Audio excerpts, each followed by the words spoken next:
breaking news and trending talk with Mike and McCarty. Mornings on 101.7 FM and 710 KEEL.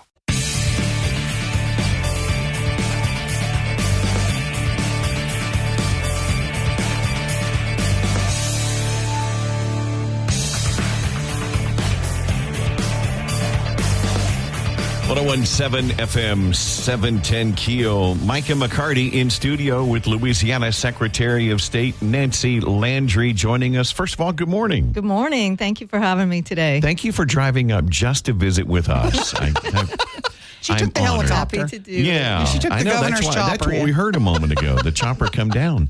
Voter registration week began on the 16th. It did, and yesterday was National Voter Registration Day, and this whole week is National Voter Registration Week.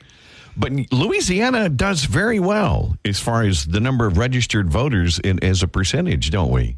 We do. We hover around 90%. It's always a changing number because people die and new people turn 18 and are eligible to vote. But it hovers around 90%. So we have a very high voter registration rate in Louisiana. I'm very proud of that. How often do we cull that list? Because I'm curious, if people hadn't voted in the last 3 elections, they may not be still registered. May need to check it, right?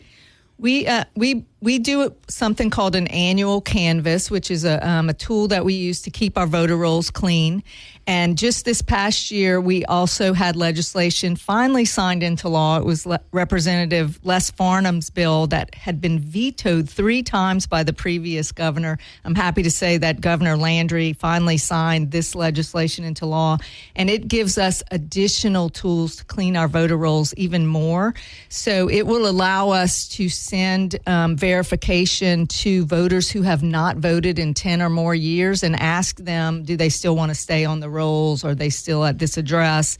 And if they don't respond, then they could be moved to the inactive rolls. And after 2 federal election cycles, they could be canceled from the rolls. So it's an additional tool that will allow us to keep our voter rolls even cleaner than we already do. And we're excited about that legislation finally being signed into law. Yeah, of course, the next election, Tuesday, November 5th. That's right. Kind of a big one. It's a huge one. That's right. Very important. I love the Go Vote app.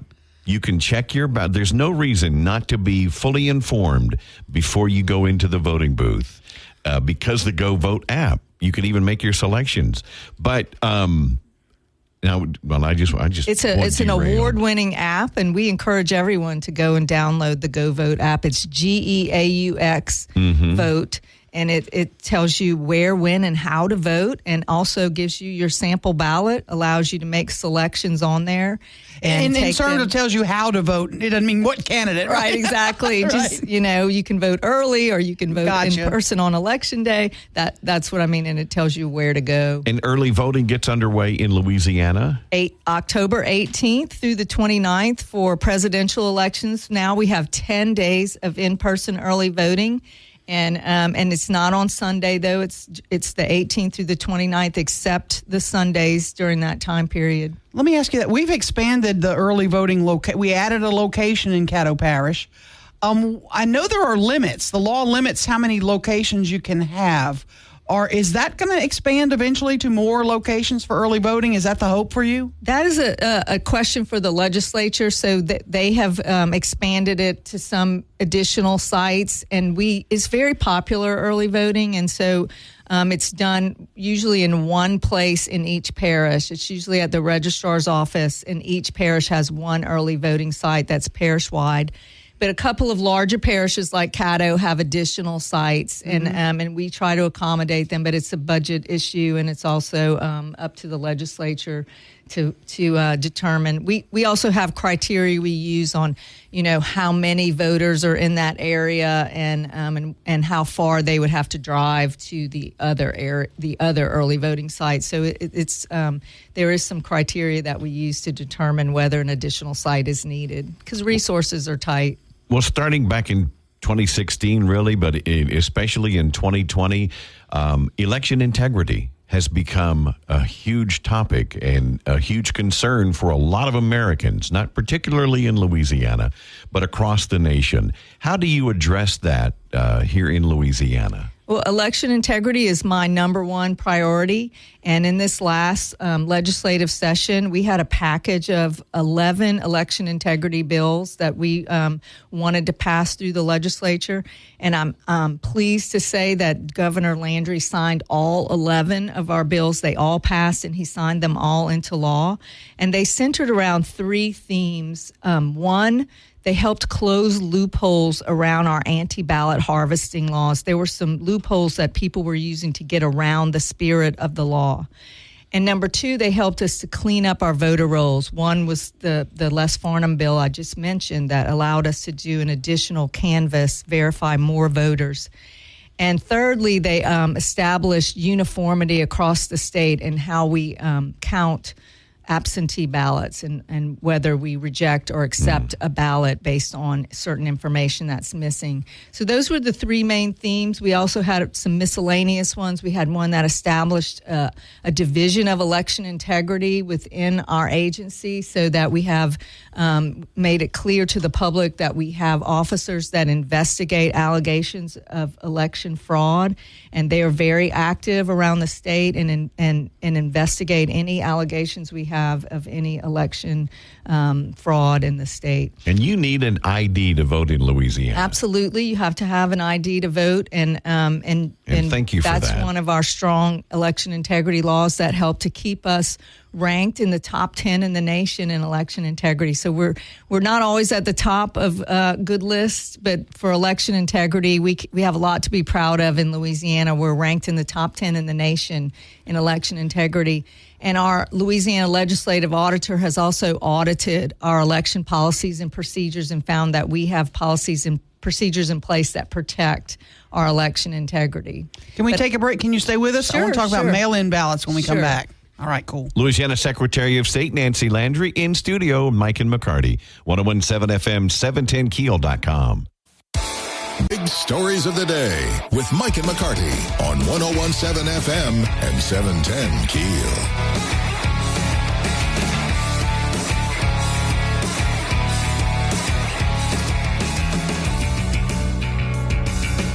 101.7 FM, 710 KEEL in studio. Secretary of State Nancy Landry joining us. I wanted to talk to you about mail-in ballots because back in the day, you absentee voted. And you kind of had to have an excuse. You had to have a doctor's appointment. You had to be going to be out of town. As some people understand it, anybody can mail in vote or no? That's not true in Louisiana, is it? That's not in Louisiana. You have to have an excuse to absentee vote, and there are 13 excuses. Okay. But you have to have an excuse. We don't have no excuse absentee balloting. And some of the excuses that we allow are you have 65 or over, if you're age 65 or over. If you're going to be absent during early voting and election day, you're going to be out of the state or out of the parish on those. If you're working offshore, if you're in the nursing home, if you're a military or overseas voter, if you're at a higher education institution at another state or parish, there are other things like involuntary commitment, clergy. But you have to you have to sign an affidavit pledging that this is the reason why you need a mail-in ballot. Right. You have to be a registered voter to request an absentee ballot. We match that and document that you requested it. It's then sent to your address, and then it's documented that you have an absentee ballot sent to you. And then when it comes back in, we match it to the voter, and the voter has to put their signature. They have to put some identifying information like the mother's maiden name, and they have to have a witness signature on it as well. And y'all have cleaned up on counting those mail-in ballots, that they all have to have all that information. It's all going to be done uniform across the state now. That's right. To get that ballot counted. That's right. There was new legislation. It was Senator Heather Cloud's bill. It had also been vetoed and passed by the legislature and vetoed in the past. And Governor Landry signed this one into law now, too, that would allow now mandates that each parish has to use the same criteria. If the mother's maiden name is missing, they have to reject it. If a signature is missing, they have to reject it. And so that will prevent disparities in different parishes doing different things. So the same votes that are counted in Caddo will be counted in Cameron Parish. Okay, it'll be uniform across the state. There was some discrepancies and some calls in previous elections nationwide. Again, poll watchers were being denied access into certain precincts and things like that. That doesn't go on here in Louisiana, does it? Here we have poll watchers who are candidate poll watchers, and most recently the legislature just passed a bill to allow party poll watchers. And so in very rare instances we have, especially at early voting sites, they're very, very small in a registrar of voters office, but the law actually has a procedure for rotating them in and out so that you're not keeping one party out or the other. They're rotated in and out based on space. So how does that work? I mean, what is a poll watcher? What are they watching for? What are they looking out for? They're just watching the process, just to let everyone know that eyes are on them and to make sure that nothing is going on that that shouldn't be happening. And we always encourage people, if they want to learn more about elections, to work as an elections commissioner, because we need these elections commissioners to put on elections. Mm-hmm. We need thousands of them across the state. It's a great way to make a little bit of money right before Christmas for Christmas shopping. And your clerks of court are the ones who hire the elections commissioner. So we encourage everyone to contact their local clerk of court and work as a commissioner in the elections. And that way you get an up close and personal look at how elections are run. It'll give you a sense of confidence in the, our voter ID laws and how much security surrounds the whole process. And it's a great way, like I said, to give back to your community and make a little bit of money before Christmas. What is your expectations for voter turnout for this presidential election? Usually it's huge. But we still hear people say, oh, Louisiana doesn't matter. We're not one of the states that matters. But we're still going to have a huge turnout, right? We are. Our presidential election is always our highest turnout election. And we anticipate between 68 and 71% turnout for this election. And it's a relatively small ballot. Presidential election, our U.S. representative, and then I think there's a bond. Is there? It depends on your parish. Right. Each parish has different, my ballot is actually kind of long. I live in the East Baton Rouge parish. Oh, okay. But for many people, it might be, just a really short ballot. But some people have local props and local races. There are a few local judge races in my parish. You might want to remind voters here, though, too, that the congressional district lines are new. And people might not realize. They might think they're in Mike Johnson's district, but they're not. They're in the new district, and because downtown Shreveport's in the new district. What's going to happen when somebody questions that at the vote and say, hey, I'm in the wrong, what's this congressional district? I have no clue about these people. So the legislature is, the ones who determine the lines of the districts, and they're constitutionally charged with drawing those lines. And there was litigation, and the court ordered that we use SB 8, which was one of the latest plans passed for the congressional district lines. So that's the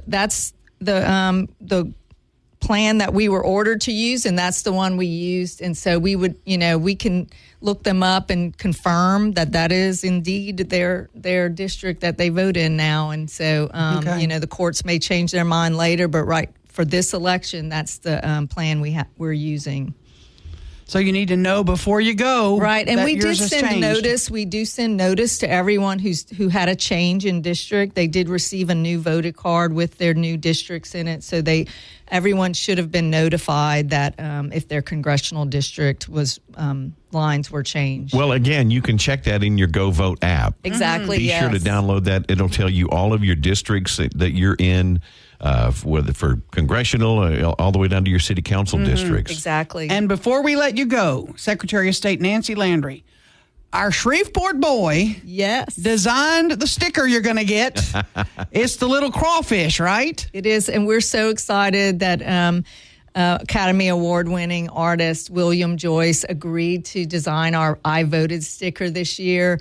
He was very gracious and didn't even charge us to do it, and it was amazing. Little festive crawfish so excited that he voted, and we're really excited to hand out these I voted stickers in this election. And we were very thrilled to have an artist from North Louisiana, particularly up here in Shreveport, representing. This is going to rank right up there with that Blue Dog sticker. This is going to be a collector's item. You don't have any yet, do you? You don't have any of these yet, do you? I didn't bring any with me, but I do have some. But cool. We can get you one. They're out now because we send them out with the absentee ballots because people get upset if they don't get their I voted stickers. Send us 50 each. Yeah.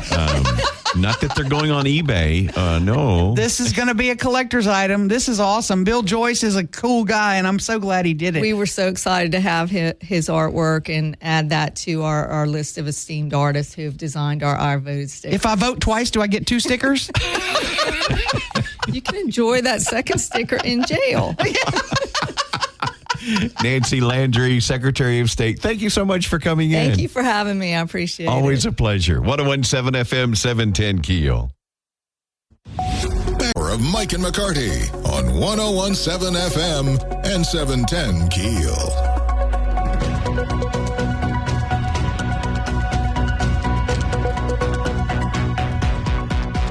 I hate it when Ruben's gone. I hate it when Ruben's gone. I hope it's your singing is going to be short. Is your mic on? My mic's on. Oh, wait. Now try it. Is my mic on? There we go. Oh.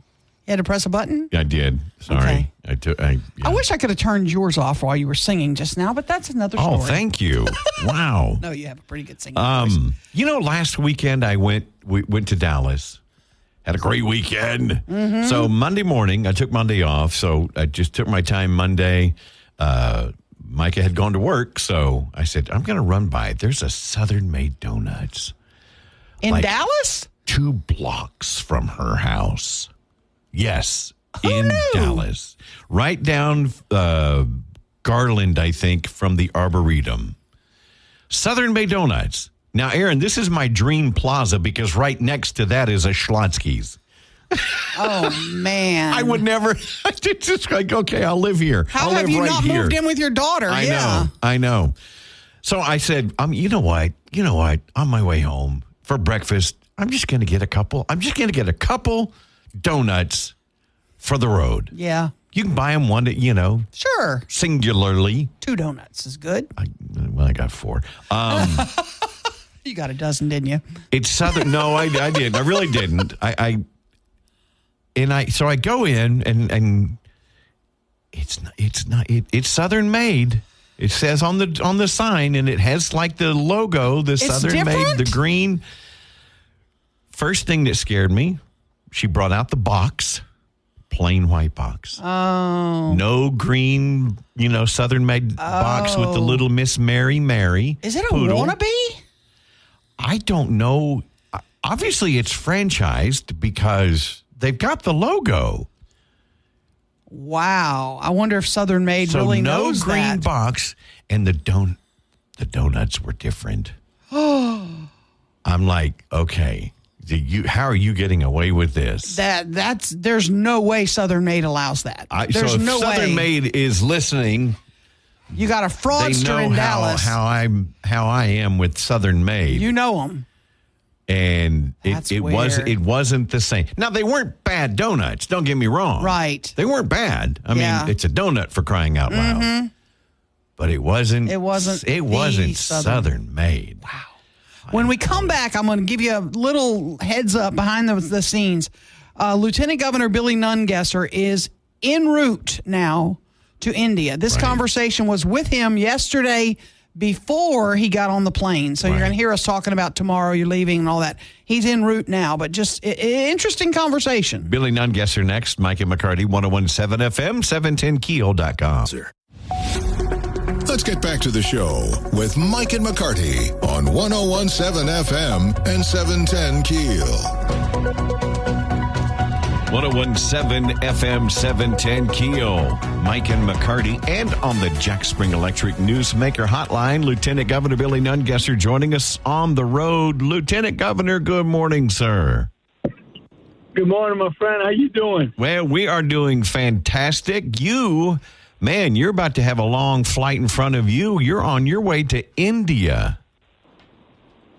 Yeah, it's a long one, 19 hours to get there.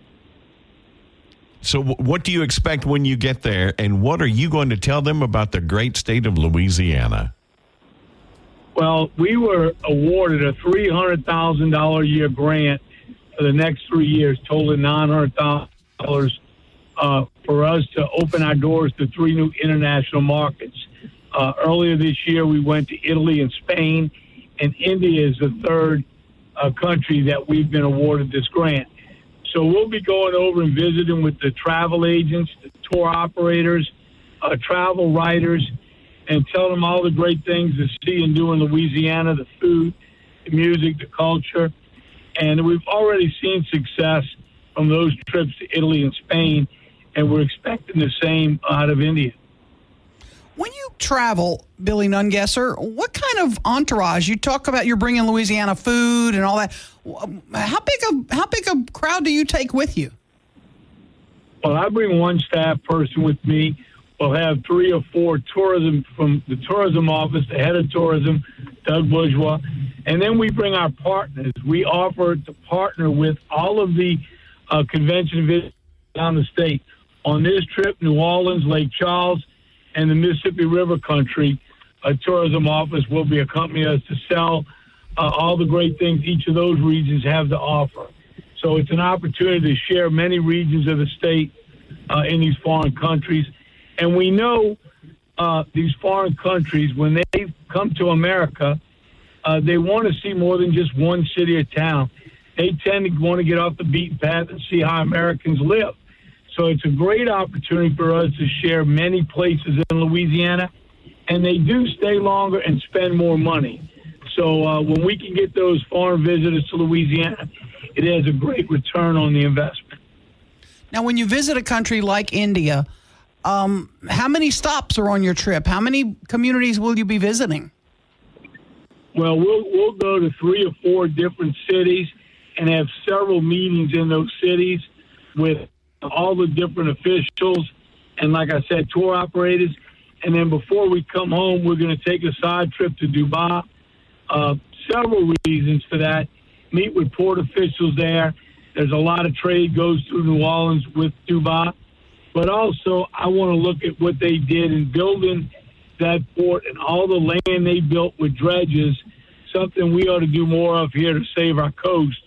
So I'm meeting with all those officials to learn how they did it so quickly, and also look at the economic opportunities for us to do business. I always try to reach out to every aspect to promote Louisiana, from film to economic development and, of course, tourism when we travel abroad. Billy Nungesser, India is pretty famous for their cuisine. Are you going to serve them a little Louisiana? What do you serve in India from Louisiana? I'm curious. I would think they would love the gumbo. Yeah. What's on the menu? Oh, absolutely. Well, we'll bring all of our spices and show some great Louisiana dishes. And they like spicy food, so hopefully all our great spices and dishes here will fit right in. Now, will you be showcasing parts of Shreveport Bossier while you're there? Can you assure the folks that are listening to you here that we're going to be part of this mission to try to entice those folks to come here? Absolutely. We always promote our videos, and our promotions are for every corner of the state. You know, I made that commitment when I first got elected. We don't go anywhere that we don't promote all of Louisiana. And that started the first year I took office by promoting Mardi Gras in every corner of the state. And we've seen those promotions pay off greatly for things like Mardi Gras, sports, and all kinds of special events around Louisiana. Billy Nungesser, and we, of course, as we're approaching the fall, we've got some great events here in the Arklatex in Shreveport. Of course, the Red River Revel, a major arts and craft festival, and of course, the State Fair of Louisiana coming up. Are there any other events for the fall that you're focusing on for the state? Well, what we promote every fair and festival all over the state, and we've got a portal where our local tourism folks load their event in, and we push it out to encourage staycation as well as to that drive market to promote every event in every corner state. And we've been really focusing on that since COVID to make sure all these fairs, festivals, and special events get the crowd they need to make those events successful. And it's been real successful. Well, Billy Nungesser, safe travels to you. Get you a nice little cushion for the neck and take you a nice little nap on that 19 flight. hours. Yeah. My gosh. Thank you, my friend. Y'all have a great week. You bet. Thank you, Billy. Be safe. 101.7 FM, 710.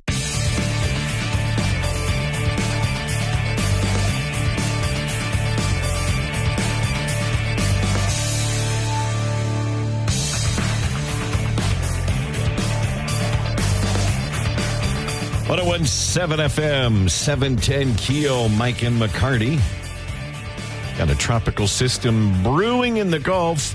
Richard Llewellyn with the Weather Channel giving us an update. Richard, do we have any better idea? We spoke with you yesterday. Do we have any better idea on the formation and direction of this system? Not really. It looks like pretty much the same story as yesterday. I mean, we still have the 40% chance of development with this system as it drifts into the southern Gulf of Mexico. I was just looking over the water temperatures in the Gulf, and they're very warm right now. A large area of 90-degree water temperatures stretch from South Florida all the way to the Yucatan Peninsula. So where this storm forms in the Western Caribbean will drift across that 90-degree water temperature, and that's going to give it the fuel it needs to basically strengthen. There are two different ideas on exactly what this storm may actually do. The first idea is that the storm just kind of drifts up toward the Yucatan Peninsula and kind of sits down on the north coast of the Yucatan for a couple of days and then starts to make a move toward the north and then eventually on up toward the Louisiana coast, maybe toward the Florida Panhandle. And it shows a pretty strong storm or a hurricane there. The other idea is that the system just kind of lingers down across the Yucatan and then tries to make a move, but then it's still unclear exactly where it goes. Does it go to Florida? Does it come up toward Louisiana and the Florida Panhandle? That seems to be the big questions we're going to try to answer next week.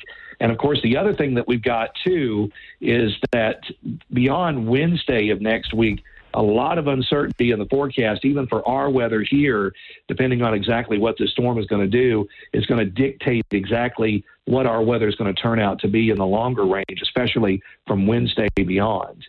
Yesterday, you called this a potential monster. We're hearing that from others, too. This is what makes this one a monster category.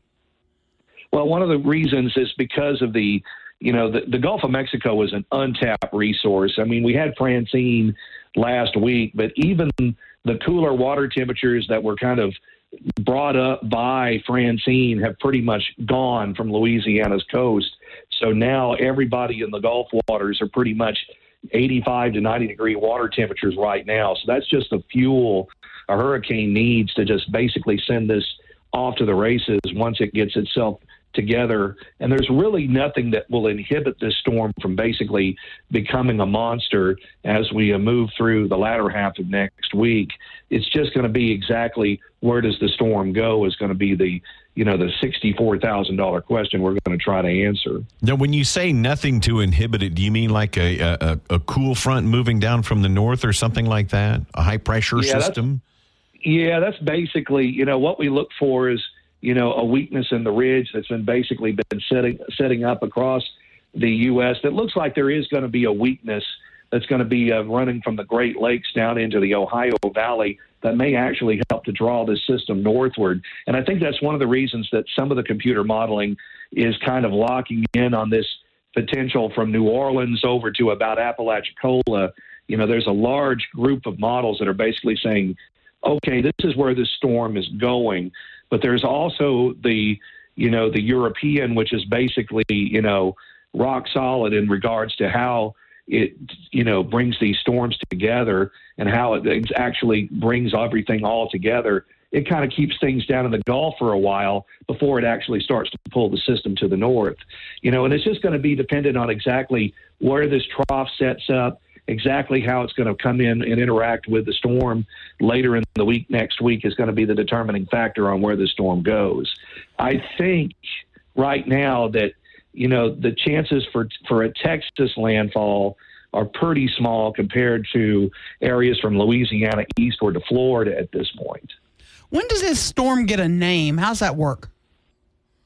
Well, once we start to see, development of low pressure, we'll start getting better ideas. We'll start to get it's basically an invest area that basically allows for the computer models and the supercomputers to basically start to focus on that particular system as a whole. Then we'll get to the point where we'll watch low pressure develop. They'll send reconnaissance out there to basically investigate the area. And then we'll get to a point where they'll get to a tropical depression. You have to have winds greater than 35 miles per hour to get to a tropical depression. Once we get to 39, we're at a tropical storm. And once we get to 74 and above, we're a hurricane. It's interesting you say that this current system might hit, is less likely to hit Texas. And it makes me think Katrina hit Louisiana pretty hard. But then it moved east, and it didn't affect Shreveport, Bossier as much. But Rita hit Texas, and Rita arced all the way up the, East Texas, right over the Arklatex, and we experienced like 80-mile-per-hour winds, if I remember correctly. So you're saying this one's looking a little bit farther east. Yeah, it's definitely looking a little further east, but the problem is right now we don't even have this system basically being ingested into the short-term forecast yet. We're still in the long range in regards to exactly how this storm is going to eventually come together. I mean, all of the long-range models, American, Canadian, European, they all basically say, yes, there's going to be a hurricane somewhere in the Gulf of Mexico in the middle and latter half of next week. The question is exactly how is it all going to come together once we get to the development stage on this system.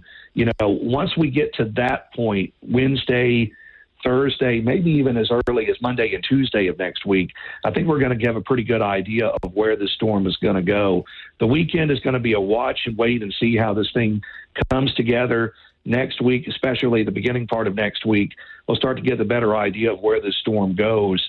And then after that, I think, by Wednesday, Thursday, for sure, we're going to definitely know where this system is going to impact. And probably by next weekend, we're definitely going to start to feel the impacts along the Gulf Coast, maybe as early as Friday, Saturday, or Sunday of next week. Richard Llewellyn from the Weather Channel. If you were going to get on a cruise ship and sail out of New Orleans or Galveston next week, bring your Dramamine? Yes. I would do that anyway. Yeah. I've got some friends that are sailing out of Galveston on Sunday. And they are headed to Cozumel and Roatan. And needless to say, I don't think they're going to neither one of them places. I think that the cruise lines are going to basically change up their itineraries, and they're going to probably end up in the Bahamas instead of going down there because, the cruise lines, they're keeping close tabs on these systems just like we are, and they don't want to put people in harm's way. So I think they will be sending them folks to other places. But just to get through it or get through the little window you might have could still be bumpy, though, right? Yeah, and the question too is getting back to Galveston or New Orleans is going to be the $64,000 question too. Because they're going to have to sail back, and by this time next week, they're going to be on their way back to New Orleans or Galveston, and it's going to be a rocky ride for sure. I think Fort Lauderdale, they might get dropped off and hop on a plane, huh? I think that's what's going to happen. Richard Llewellyn from the Weather Channel. Thank you, my friend. Yeah, I am. Real quick, when somebody is about to do that, Richard, and they're friends of yours, do they call you and go, hey, should we do this? I've been warning them for the last 3 or 4 days about what's coming on their cruise. Right. And, and it's a group of 20 folks, so it's a pretty big group, and I know that they're concerned and they're watching things.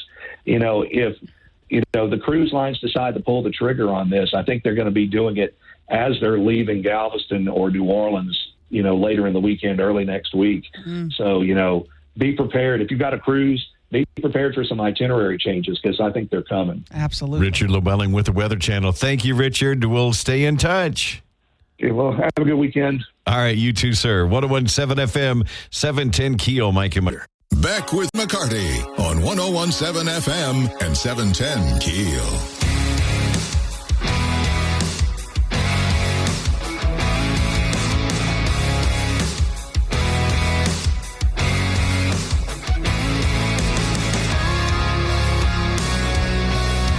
All right, I'm throwing this at you completely out of the blue. Have you heard anything on the Amazon facility on where they are as far as like opening and ginning? And I got an email, and I thought you might have gotten one too. I have to look. I'll have to look. Yeah, from our marketing gal that said. I thought they were open. Are they? I thought so, Well, this says, okay, well, this says, because I knew they were hiring. Remember, they went through that, and they were going to hire. We thought they were going to hire, 200 this day, and then another 200, and another whatever it was. But I got an email that says, join us for a tour of the all-new Amazon Fulfillment Center in Shreveport. Oh, cool. Okay. So, proud to be part of the Shreveport community. Provide local media with an opportunity to learn more. I know food truck people that I know have been going up there with their food trucks. So they're open and going then. I don't know if it's fully opened, but at least the workers are being trained. And so while the workers are being trained, they're bringing in food trucks to, feed them lunch and all that. Okay. They did some cool, and I put some pictures up a while back, some cool art inside the building that featured Shreveport, things from Shreveport. Nice. So it's kind of cool. Local artists were hired to come in to make it more feel more homey and more like it's a Shreveport facility. Mm-hmm. So they've done all that, and that open house that invite is for next Friday morning, I believe. Yeah. To show you what's all been done, and I guess see the place up and going. Yeah, I'm going to go out there. I want to see. You should. I want to go. Yeah, should take a look at it and see because it's a big deal. Hundreds of workers. Now the company did announce yesterday. I heard on Fox News, no more working from home, no more remote work for Amazon. So if you had things you were doing from home, they're no longer doing that. Everybody has to report to the office because I see every now and then people asking online about, hey, how much of this can you do from home? And I know there are some jobs you can do from home, but they're packing boxes and stuff. Right, sure. You can't do that from home. You're moving pallets and you're moving stuff. Maybe if you're a bean counter, you can work from home. I don't know, but now they're saying everybody's coming into the office. Now, I don't know if that meant company-wide or just administrative staff or whatever, but I'm curious, too, the wages, because they were talking like the starting pay was 17. And I've heard a lot of folks say that they're making over 20, that, just no experience, got signed on for $20 an hour. Maybe it's a different job than the 17 an hour. I don't know. But it's hundreds of jobs for the local area. Right. And, it's a big deal and could be a game changer. There's already talk and some zoning cases up in that area for new zoning for other, businesses that might be relatable. Right. Restaurants and that kind of thing. They're going to need more housing up in that area, too, people that want to live nearer where they work. So all the dominoes will start falling now, which is kind of cool. Well, if you look at that North Hearn extension going from, isn't that what that is there? The North, from North Market back toward the jail, all of that's open. That's all undeveloped land. Oh, absolutely. To the east or to the right on. Now, there are going to be some people who say they don't want to live by a jail. That's the big, you said NIMBY yesterday to me, and I think about NIMBY for two things. Right. Landfills and jails. Mm-hmm. People don't want to live near a landfill, and people don't want to live near a jail.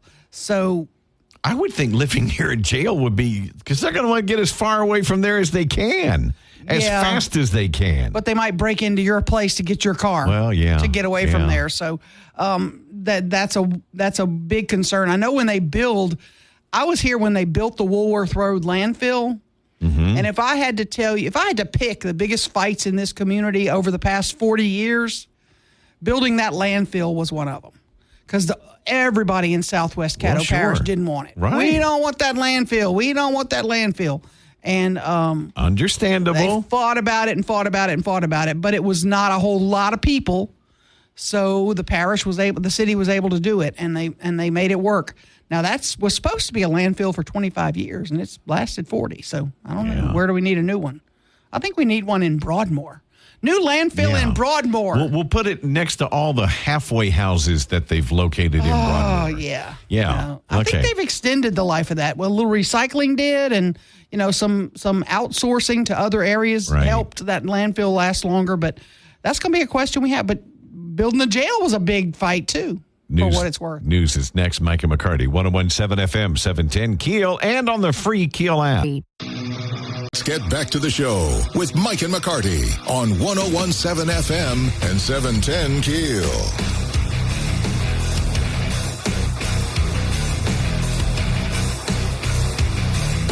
We've got a little post on our KEEL Facebook page looking for new shows.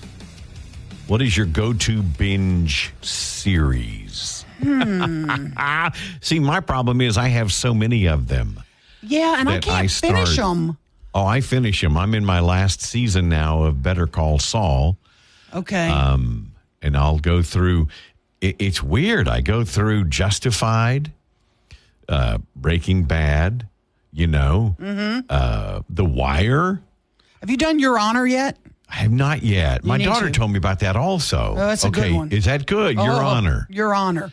And that's I haven't finished it yet. Okay. I don't remember Netflix, what they're on. Yeah, I can't keep up anymore with what things are on. I've been going back, and this is edit this out for the highfalutin listeners, if you don't mind. Will you edit this part out?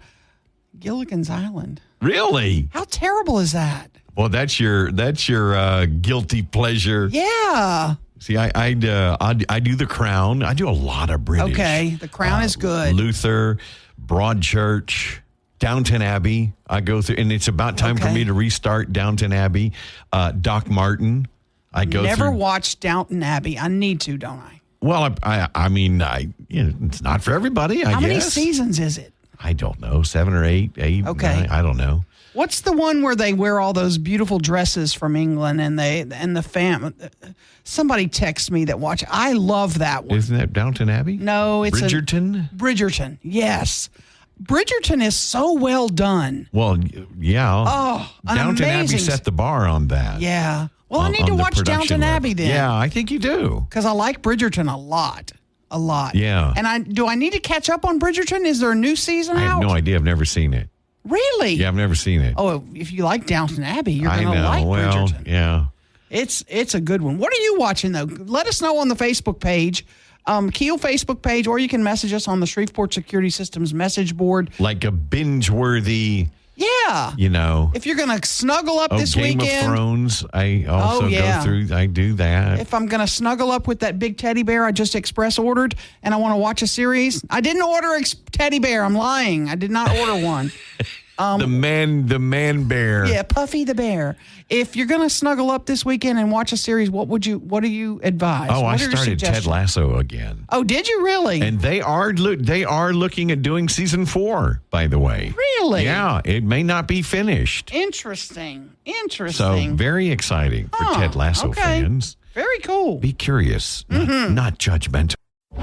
More breaking news and trending talk with Mike and McCarty on 101.7 FM and 710 KEEL.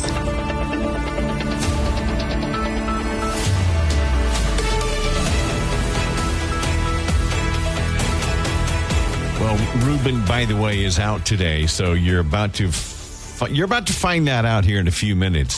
This back timing crap. Yeah, he's got to time everything up. Oh, I want to tell you, it's not often that I sit in this chair and laud a public body, is it? Well, no. Praise them and attaboy and all that. Well, when it's due, sure. I want you to know yesterday. It just rarely do. Yeah. I watched, God, I need a life. I watched the Caddo Commission, part of the meeting. I didn't watch the whole meeting, but I watched part of it.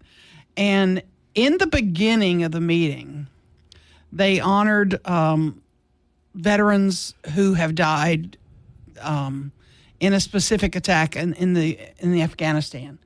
And they brought up a mother from the local area who lost her son, Dakota Hughes, I believe his name. He was a Marine, and they've kind of named a street for him. Now, he died many years ago, but they brought her up. And what they did, Mike, was they said they want to declare, don't think this Sunday, but the last Sunday in September is now called, I believe, Gold Star Mother's Day. Okay.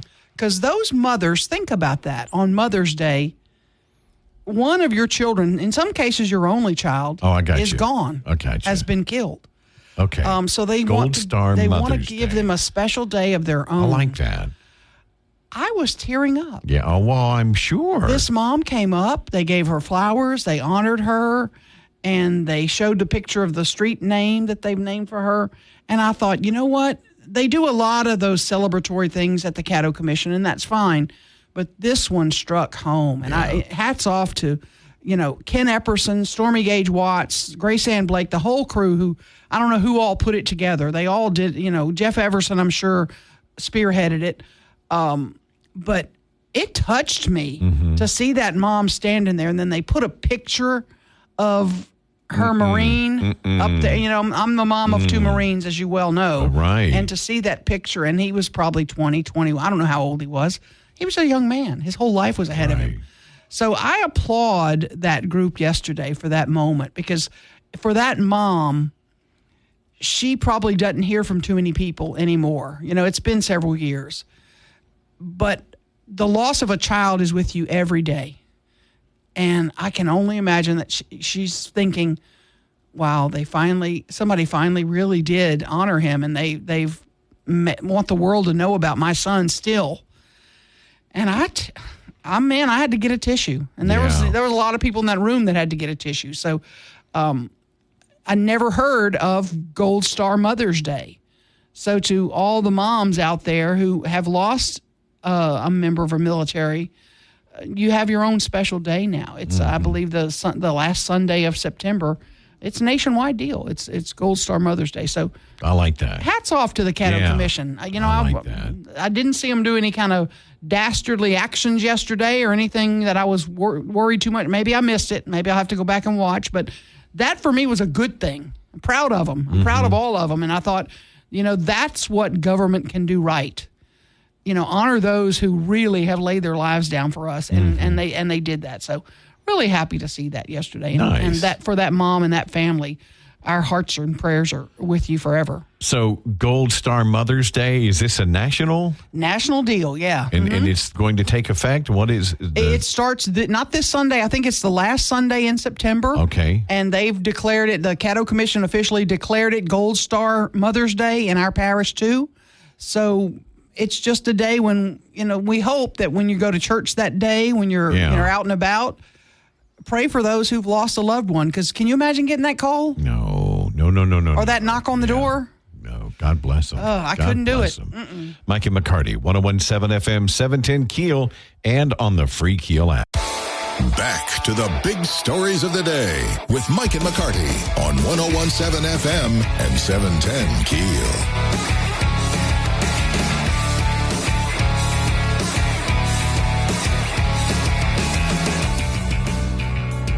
All right, we were talking about binge-worthy shows. I had a buddy text me, and he said Succession. Okay. I haven't seen that yet. My daughter, when we were there last weekend, she says that she saw a promo for this show called Dark Winds. Dark Winds? Netflix or something, I don't know. Again, I can't keep up with what's on what. And it's about, it's on a reservation, and a Native American... there's some murder going on, and it's a big mystery, and the reservation police, Navajo police. Now, I love a lot of the stuff about Native Americans. The movie Smoke Signals, it was done by Native Americans. I believe it was shot on Coeur d'Alene reservation. Great movie. What was that movie? The Oscar-winning movie. Leonardo DiCaprio about the Oklahoma Indians. Oh, yeah. I didn't see that. It looked like it was too hard. It's I haven't seen it. It's long. Remember Thunderheart years ago? I didn't see that one, no. With Val Kilmer? Didn't see that one. So we started Dark Winds over the last weekend. Good? No? Aaron, the writing, I don't know. It's just... Yeah. So when you have really bad writing, it's hard to get good acting. Right. That's true. And the acting, I don't know. I was just really disappointed. Yeah. I just thought, you couldn't. It was hard to follow. I mean, I don't know. It was just, and I felt that way also about the Chris Pratt Terminal List.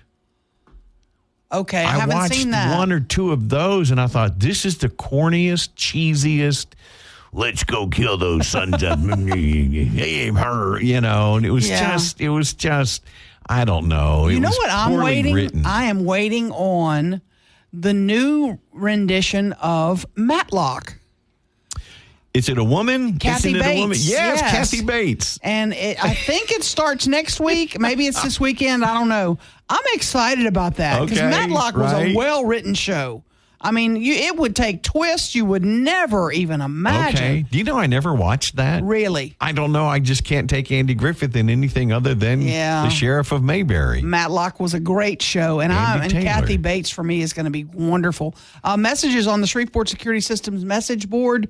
The Chosen. I haven't seen that one. Not seen that. And Only Murders in the Building. I watched one or two episodes. I didn't pay attention, and I got lost. So it's one of those you have got to pay attention. Right. You can't be diddling on anything else. You have to pay attention and watch it because it's going to be one of those shows you got to pay attention to it. You can't diddle while you watch it. Yeah, diddle on your phone or whatever. Oh, okay. Isn't that an okay word? Is that a bad word? I don't know. Stop laughing. If it's a bad word, edit it out of the network feed, please. 101.7 FM 710 KEEL. No diddling here.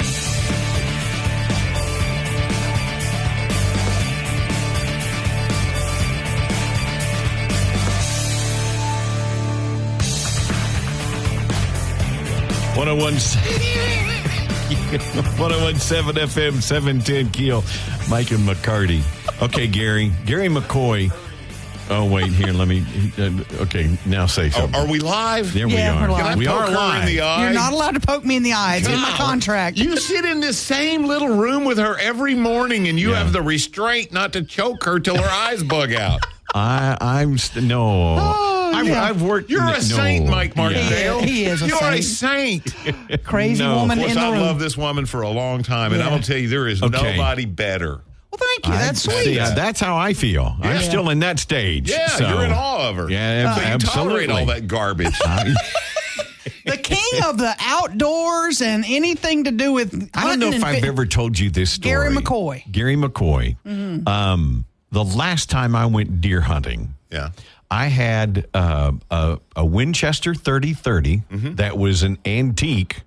It was Still the classic. deer killingest machine ever. Oh, I love them. Yeah. I got my grandfather's not too long ago and had it I redid all the wood. Oh, wow. Anyway, climbed up on the stand before daylight. Yeah. Okay. It's cold. Yeah.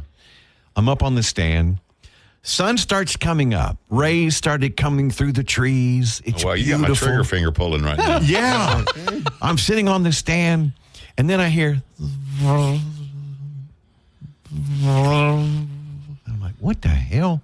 And the more light it gets... Yeah. You didn't notice that wasp nest under the deer stand, did you? A hornet's nest the size of a football. Yeah. And I'm guys, holding this 30-30 going, I can't toss it. no. But I'm not... I jumped. Yeah. Dude, Oh, I jumped. bet you did. They'll help you. I have dumb questions. Okay, fire away. Hunting and fishing season. There's no such thing as a fishing season, Not right? here, not in Louisiana. Okay, we can fish whenever we want. Well, unless you're down on the coast and you're snapper fishing Okay, or there's a something. You do limit. have to have a license, though, right? To hunt? To fish. To fish? Yeah, you got to have a license. Okay. Okay. Okay. So Yeah. you can't just go, I'm going out to Cross Lake. Now, if you're fishing in your pond, no. Well, Right. right. But Okay. if you're on public water, yes, you got to have a license. Hunting. Yeah. Seasons for deer and squirrel and duck and all we that. officially had the kickoff to hunting season here a couple of weeks ago. Okay. When dove season opened. Dove. Okay. Dove season is always the first Saturday of September. Normally, that's on Memorial Day weekend, but it was kind of screwy this year because the first Saturday of September was a Sunday, or the first day of September was a Sunday. So dove season didn't actually begin until the 7th, okay, which was the following weekend. And then the weekend after that, we began teal season. Okay, I got to ask her. Teal season. That's you know, duck, right? Now, see, you joke killing. I'm sorry. Don't say that. I was going to say baby deer, baby deal, baby. A teal. Teal is a duck? It's a duck. It's a small duck. And now, wait a minute, Gary McCoy. What? You can only shoot certain ducks at certain times? Well, of course. Now, you can shoot any one of them you want to if you and the game warden don't mind a little conversation. How do you know from 100 yards away what kind of duck that is? Know your prey before you pull the trigger. Are you serious? Yes, ma'am. Some ducks are illegal one day and others are legal. Yes. Holy, and you can tell? Yes. I wouldn't know a teal from a we are schmeal. that good. We're not just coffee drinking camo wearing hairy-legged rednecks. We know our animals. But I'm sorry to kill your joke, by the way. Sorry. See? I know. Wow. Around here, deer season is the biggie. Is that not right? Yeah, but we've got a bunch of things that are leading up. Like this is the last weekend of teal season until it reopens with normal duck season. So wait, let me ask you a stupid question. Okay. Another one? You have more? Gary's never coming back in here again. You know that. Do the teal know this is the last weekend? Obviously. And let me tell you what. The guys I have talked to say it's the worst teal season ever. That there has never been so few birds as what we've had this year. So, I'm thinking that they got the memo. They Googled it. And they're hiding out, binging Duck Dynasty right now. So we've got the final weekend of teal season this weekend, and then archery season for Area 2, which is our area in northwest Louisiana, for deer will open October 1. Okay? That's bow and arrow. Killing a deer. How hard is that? It depends, Aaron. I want you to think about this for just a sec. Now, you want to impress me, do bow season for ducks. Oh. Now then I'll go damn straight. Damn Skippy. You're 30 feet high, a north wind blowing at 40 miles an hour. You're 30 feet high, sitting on a little perch up there, just praying that it holds on to the tree because it's called a lock-on stand. Wind's blowing, like I say, really hard. It's like 12 degrees. And all of a sudden, this deer shows up out there, and you have a stick to throw at him. My question is why? What? Why are you sitting in a thing that might fall from the tree with a bow and arrow? Because because you don't like your wives? We are real.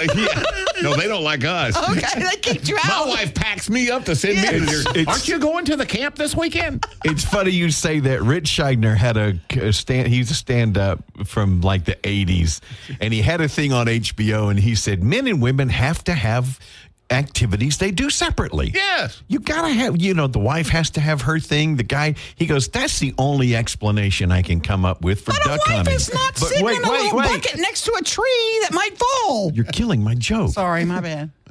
He says that's the only reason I can come up with for duck hunting. He says, you're standing out 3 o'clock in the morning, waist deep, freezing water going, well, at least she ain't here. So when's full-fledged deer season? I can shoot any deer I want. Okay, so if you are a kid, okay. Remember, archery season opens October 1. Okay.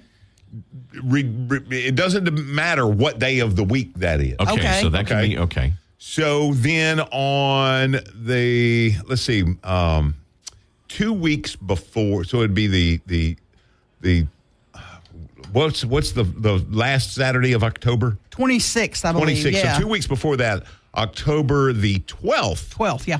We would have youth season. And that's deer. for kids 17 and under for deer. Okay. And they can shoot them with anything. They can shoot them with a bow. They can shoot them with a shotgun, rifle, whatever. Under 17 and under. 17, okay. But they got to be with an adult who is licensed. And that's, obvious safety reasons. Sure. But it gives them an opportunity to get out there. And then the weekend before regular season starts on October 19th is primitive weapons season.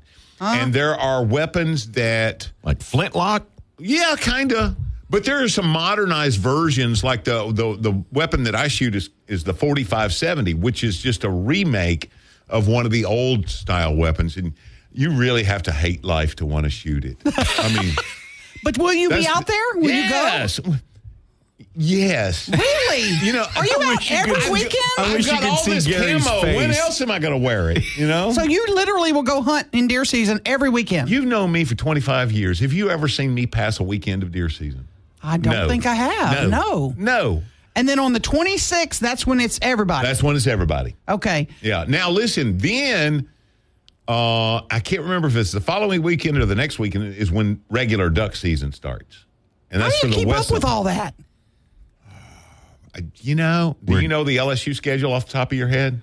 Pretty close, Okay, yeah. good. That's you, okay. There you go, Rich. All right. Yeah. We got to take a break. Oh, thank you for Sorry staying. for We appreciate talking that. so much. Tell the wife hello. I will do that. Yeah, please. I will do that. Yeah. Love you guys. Gary Y'all are McCoy. the best. And fishing season's all year. Good to know. Good to know. And do roosters lay eggs, Gary? Yeah. Only during fishing season. 101.7 FM, 710 KEEL. Back with more of Mike and McCarty on 101.7 FM and 710 KEEL.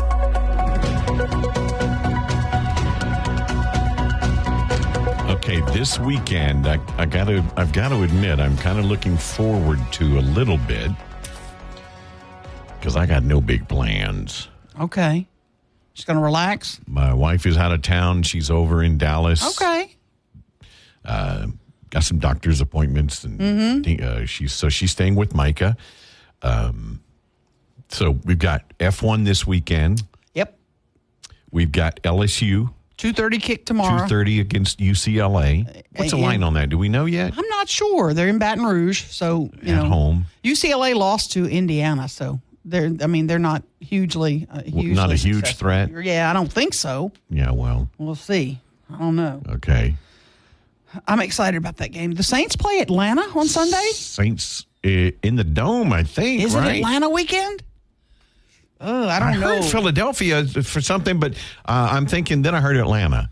Okay. I haven't looked. That's a big game. I haven't looked. That's a big I'm telling rivalry you, game. I had a great time last weekend at the Cowboys game. You're wearing my Saints jersey. Yeah. But I don't know, since all the kneeling crap and all the wearing names on your helmet, I'm just look. I'm not invested in the NFL like I used to be. No. Where is the F1 race this weekend?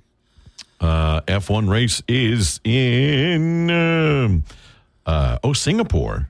So it's going to be an early one. Nope. Yes, this is the 20th. Yes, Singapore. So early morning. Yeah, Okay. they've already had practices. FP1, they're doing FP2 as we speak. Oh, Started okay. at 8 o'clock our time. Wonderful. Yeah, I'll be watching that Sunday, definitely. Quali is at 8 o'clock in the morning, and the race is at 7 a.m., so I won't watch it until after church. Yeah, I'll watch it probably. I might watch it live. I don't know. We'll see. You're going to get up at 7 a.m.? Oh, that's sleeping in for me. Well, yeah. People ask me that all the time. They're know. like, what time do you wake up on the weekends? I'm like, I wake up about 6. And they're like, why? I'm like, that's sleeping in. I know. Yeah. Oh, wow. I feel great. Yeah. I can 5:50. I know. Like, seriously? Come on But you know, Saturday mornings. The good thing is you have your whole day then. You can go get your Right, exercise yeah. in, go do whatever you do, and then you got the whole day to do whatever you need to do. So I'm excited. Exercise in. I do. I go to the pool at least on the week. I really try know. to. Good for you. Yeah, I try to. Good for you. Because that just gets my day started. I like it like that. We talked with Grayson Butcher yesterday. Earlier, we talked to Mayor yesterday with Chief Smith. The Shreveport Police Department headquarters, obviously, it's just in horrid condition. It's gone almost criminally unattended, which I don't understand. I don't understand. We have public buildings, and why don't we have budget and scheduling for maintenance? Grayson Butcher and 2 other council members wrote the mayor urging him to declare an emergency. He told us yesterday he's not going to do it. The mayor told us yesterday. So what now? And he said he's not going to do it simply because it doesn't add anything. It doesn't bring funding from the feds. It doesn't add any advantage to declare an emergency. Yes. And so now, what's the council going to do?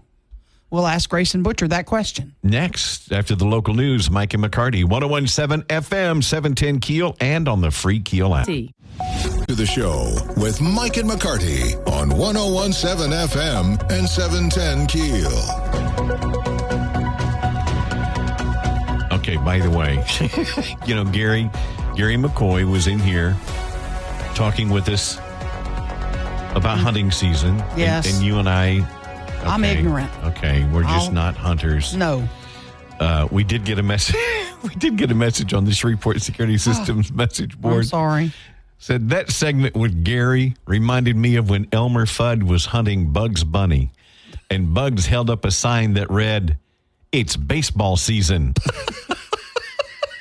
That's about right. Yeah, that's how I feel. That kind of sums it up. Oh, gosh, that's true. Last weekend I was in Dallas. My daughter got me the awesome birthday present, tickets to the Saints-Cowboys game.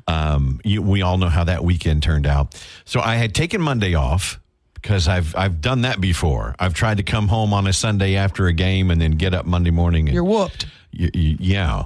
And have no voice, quite frankly. Oh, I had no voice. And it's just now starting to really come back. But I said, you know what? So I got up Monday morning. Micah had already gotten up, gone to work. She had to work Monday. So I said, there's a Southern Made Donuts.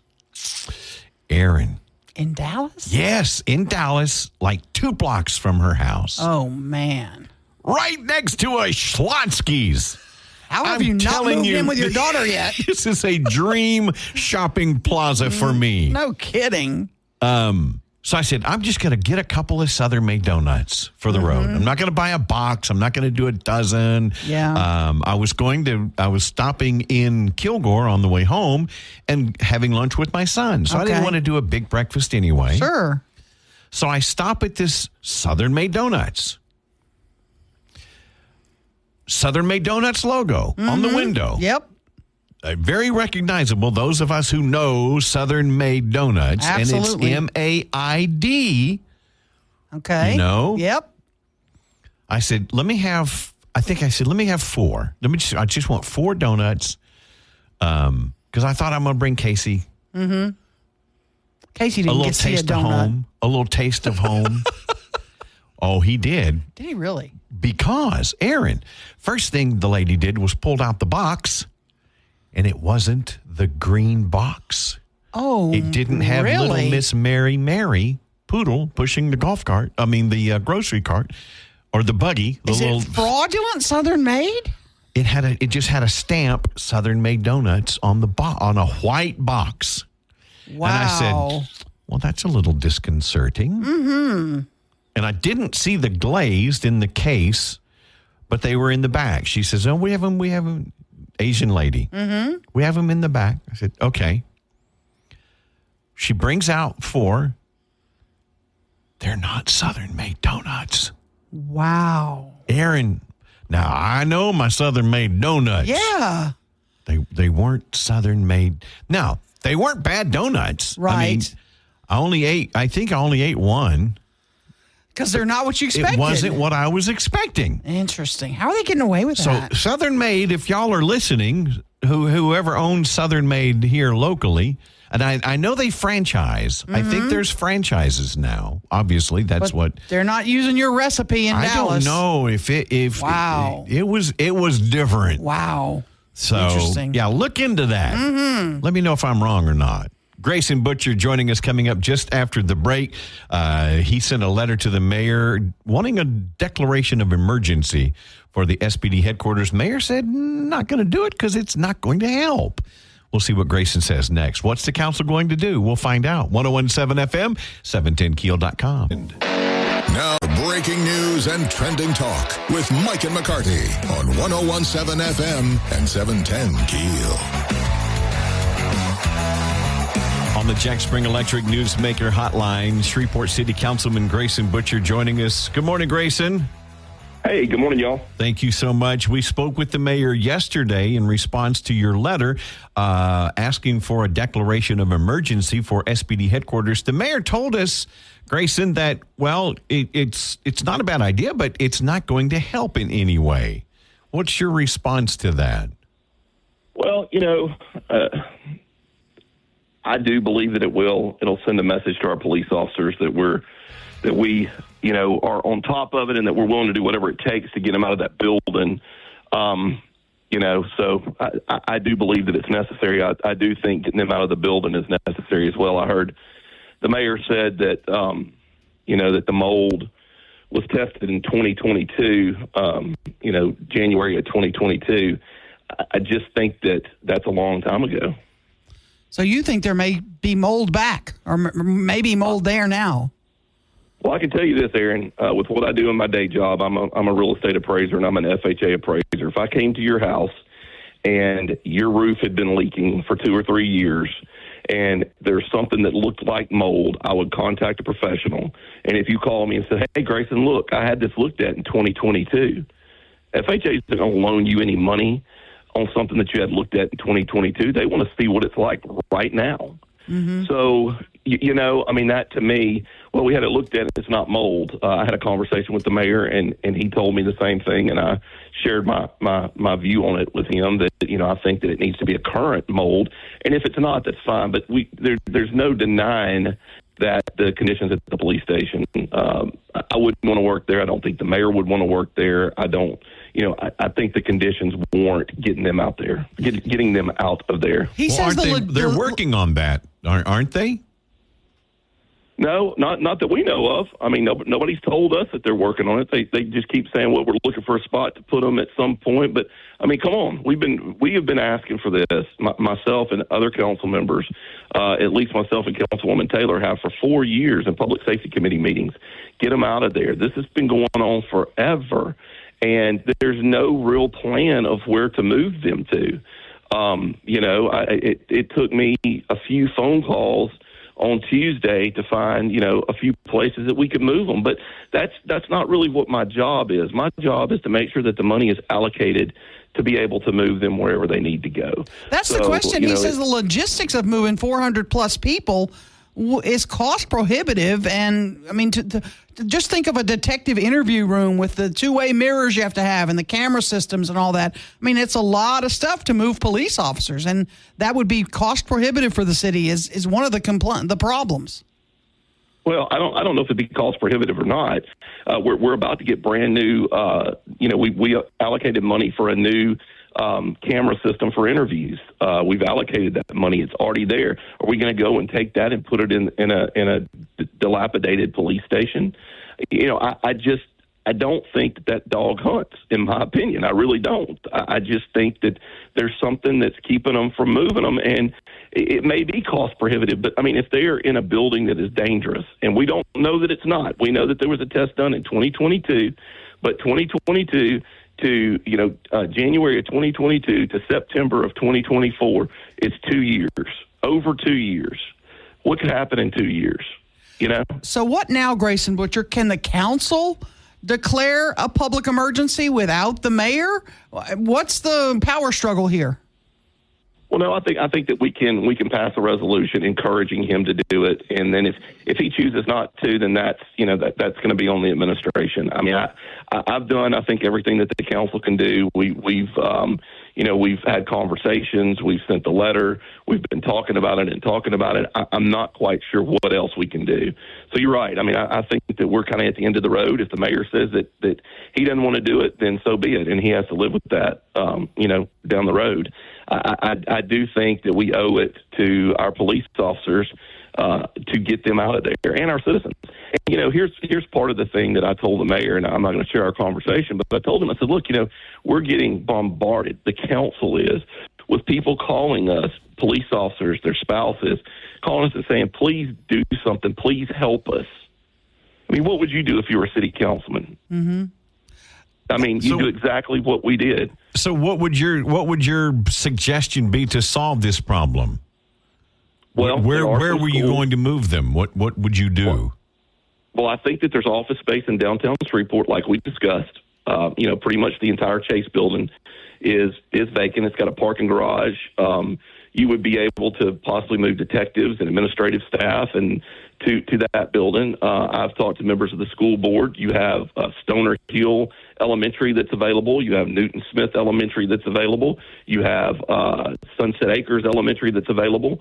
According to the member of the school board that I talked to, Stoner Hill has a brand new roof, brand new AC system, gym, classrooms, plenty of parking.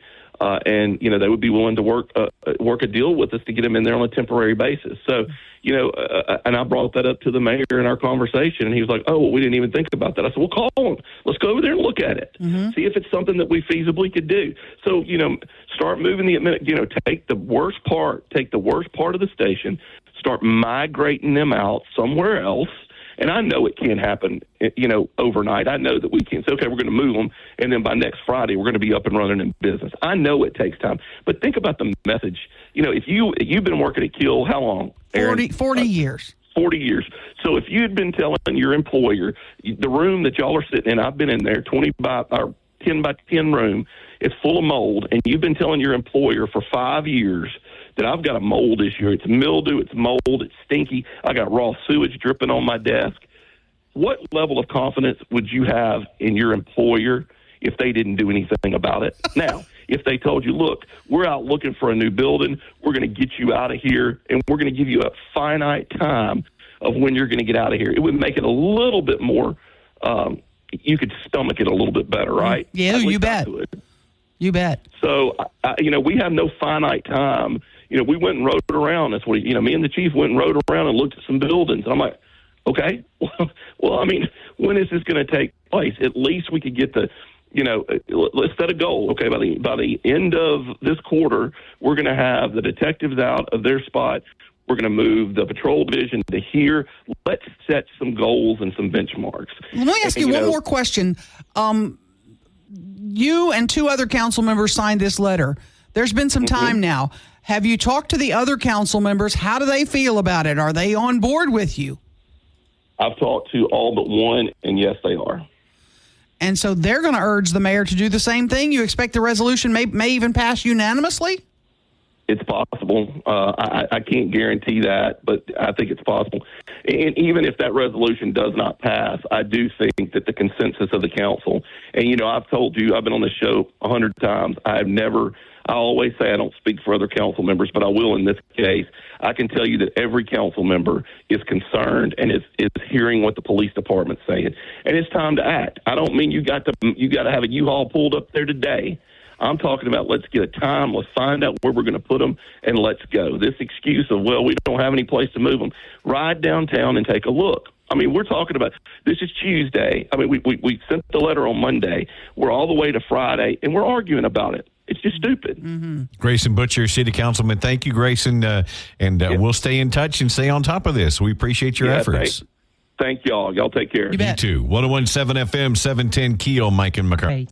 Back with more of Mike and McCarty on 101.7 FM and 710 KEEL. Ruben, don't take your butt out of town anymore. LSU game tomorrow, 2:30 kick. 2:30. UCLA in Tiger Stadium. ESPN, I think it's going to be on ESPN. So yeah, we got a message on the message board saying UCLA is terrible. Are they bad? Yeah. Yeah. So. Indiana beat them, so I'm hoping. We're what are we now? 2-1. We eked by last week thanks to a missed field goal. Yeah. I mean.